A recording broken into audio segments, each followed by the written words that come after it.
Hey everyone, I'm going to show you how to fix Claude Network Error on iPhone. So first, you can close Claude app completely, swipe it up and swipe it away. Then reopen it and see if that fixed the issue.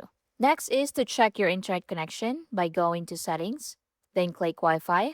Then check if you're connected to a stable connection. You can also try another network and see which one is stronger. You can also turn this off for about 10 to 30 seconds, then turn it back on, then connect to a network, then open Claude and see if that fixed the issue. Next is to open your settings again. Scroll down and go to General. Next, scroll down and go to iPhone Storage. Next, scroll down and look for Claude app. Click Show All, then tap Claude. Next, tap Offload app. Tap Offload app again. So this will delete the app but keep its documents and data. Once Reinstall app appears, click on it and wait for it to finish reinstalling. Once done, open Claude again and see if that fixed the issue.